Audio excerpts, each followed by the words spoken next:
ఏ ఆధారాలతో మీరు మాట్లాడారు ఆ రోజున టీవీలో? ఏ ఆధారాలతో ప్రెస్ మీట్లు పెట్టారు? ముందు వాళ్ళు అరెస్ట్ చేయాలి కదా కానీ అనురాధన కానీ అలాగే మిగతా టీడీపీ నాయకులు ఎవరైతే ఇది ఎవరు మాట్లాడినా తప్పే, అది ఎవరు మాట్లాడినా తప్పే. ఓన్లీ అభియోగాలు వేయటం అనేది అభియోగాలు వేయటం అనేది తప్పు లక్ష్మణరావు గారు. అదే తప్పు మీరు కూడా చేయొద్దని చెప్తున్నా నేను. అదే తప్పు కూటమి ప్రభుత్వం చేసింది, ఈ రకంగా చంపేస్తే అయ్యే మాట మీరు మాట్లాడొద్దు. ఇప్పుడు అక్కడ ఏం జరిగింది, ఒక మాట అక్కడ ఏం జరిగింది తెలవాలి, నిజం తెలుసుకోవాలి. అధికారులు అది చేయాలని మాట్లాడాలి. కానీ ఒక అధికార ప్రతినిధిగా మీరు, అధికార ప్రతినిధి అంటే ఏంటండి, మీ యొక్క వైసీపీ పార్టీ ఏదైతే వాయిస్ ఉంటుందో అదే వాయిస్ మీరు చెప్పటం అంటే కూటమి ప్రభుత్వం హత్య చేసిందని చెప్పి మళ్ళీ మీ వాయిస్ అదే అవుతుందా? తప్పు అవుతుంది కదా అది. వినాలి సార్, ఇక్కడ కూటమి ప్రభుత్వం హత్య చేసింది అంటే అర్థం ఏంటంటే కూటమి ప్రభుత్వం యొక్క ఒత్తిడిని తట్టుకోలేక కూటమి ప్రభుత్వం అధికారులు ఎవరైతే వాళ్ళ ఒత్తిడి తట్టుకోలేక ఆత్మహత్య చేసుకున్నా లేదా కూటమి ప్రభుత్వం చంపినది ప్రభుత్వ హత్యగానే భావిస్తారు. గతంలో డాక్టర్ సుధాకర్ చనిపోతే ఏమన్నారు జగన్మోహన్ రెడ్డి గారు వైఎస్ఆర్ పార్టీకి ఆపాదించలేదు మీరు? లేకపోతే జగన్మోహన్ రెడ్డి గారు లేకపోతే వైఎస్ఆర్ పార్టీ నాయకులు వచ్చి డాక్టర్ సుధాకర్ని చంపారా? లేదు కదా. ఆయన ఆత్మహత్య చేసుకుని చనిపోయారు. మీరేమన్నారు? ప్రభుత్వ హత్య చిత్రీకరించలేదా?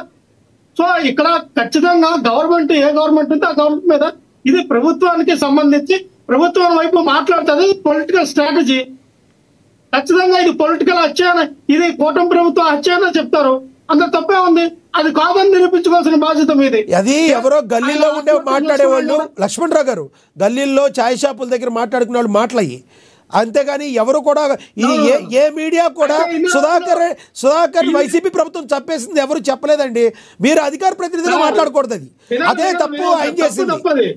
చాలా తప్పు. ఇన్ని రోజులు డిబేట్ లో ఏం మాట్లాడారు? డాక్టర్ సుధాకర్ ని వేధించి చంపింది ఎవరు? వైఎస్ఆర్ పార్టీ వాళ్ళు కాదా? ఒక జగన్మోహన్ రెడ్డి కాదని మాట్లాడలేదా?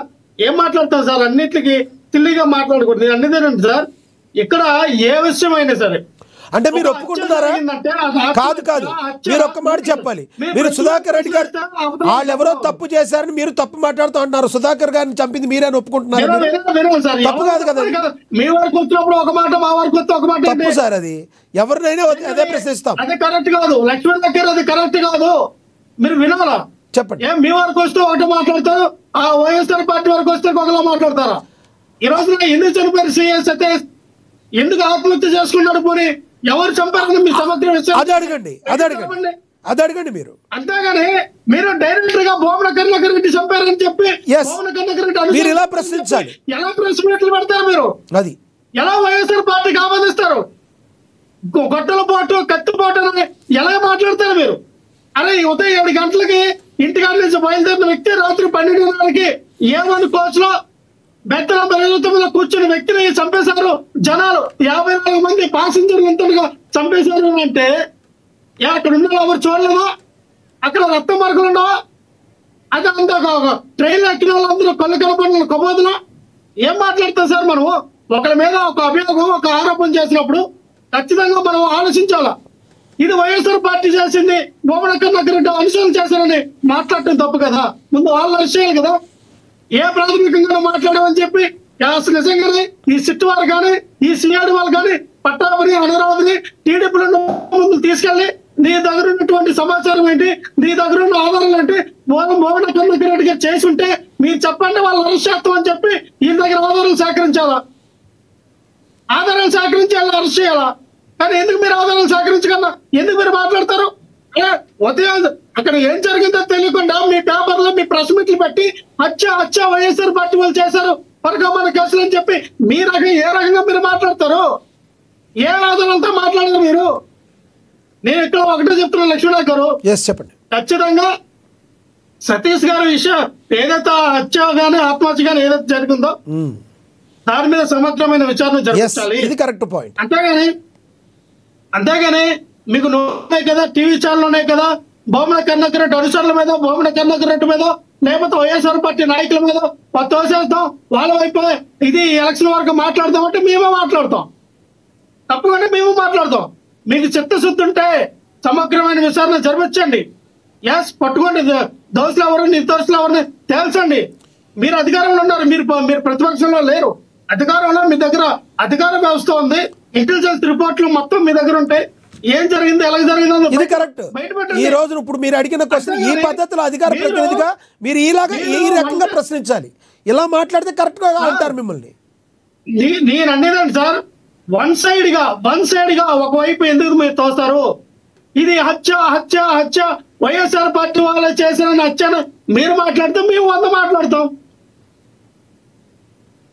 మీరు చేస్తే మేము చేస్తామంటే ఎక్కడి వరకు వెళ్తుంది? ఎవరికైనా సార్, మీరేమో అది అధికార ప్రతినిధి అయినా సార్, సామాన్యమైన కార్యకర్త అయినా ఎవరికైనా భారత రాజ్యం డాక్టర్ బిఆర్ అంబేద్కర్ గారు ఇచ్చినటువంటి వాక్ స్వాతంత్రం ఎవరైనా మాట్లాడతారు, ప్రశ్నిస్తారు. ఫేస్బుక్ లో అయినా, ట్విట్టర్ లో అయినా, ఇన్స్టాగ్రామ్ అయినా, యూట్యూబ్ లో అయినా, ఏదైనా సోషల్ మీడియాలో ఎక్కడైనా అవైలబుల్ ఉన్నటువంటి ప్రతి ప్లాట్ఫామ్ వినియోగించుకుంటాం. అంత మాత్రాన కేసులు పెడతారా? అంత మాత్రాన నోటీసులు ఇచ్చి తీసుకెళ్లి ఒక పక్కన సుప్రీంకోర్టు గైడ్ లైన్స్, ఒక పక్కన హైకోర్టు గైడ్ లైన్స్ ఉన్నాయి. మఫ్టీలో వెళ్ళి అరెస్ట్ చేయకూడదని, గైడ్ లైన్స్ ఉన్నాయి. యూనిఫామ్ వేసుకుని అరెస్ట్ చేయండి. సిఆర్పిసి సెక్షన్ ఏదైతే 141 నోటీస్ ఇచ్చి అరెస్ట్ చేసి మీరు ఎందుకు అరెస్ట్ చేస్తూ ఉన్నారో, ఏ కారణంతో అరెస్ట్ చేస్తూ ఉన్నారో చెప్పి అరెస్ట్ చేయమన్నారు.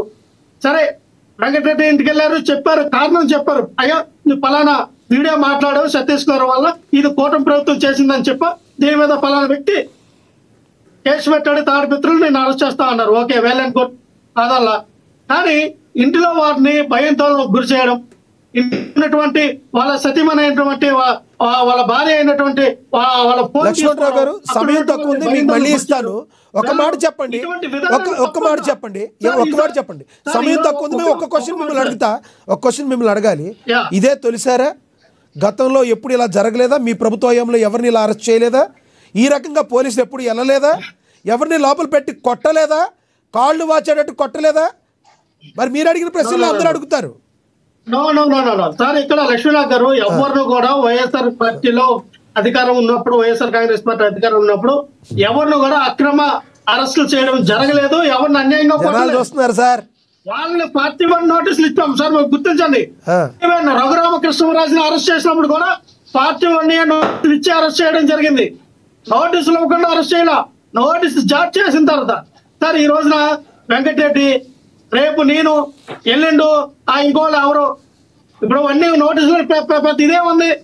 ఒక రకంగా చెప్పాలంటే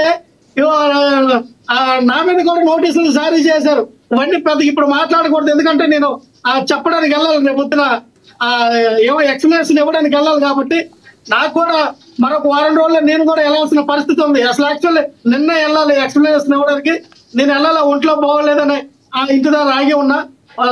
అధికారికి సిఐ గారితో మాట్లాడి పలానా డేట్ అప్పుడు నేను వస్తానని చెప్పాను.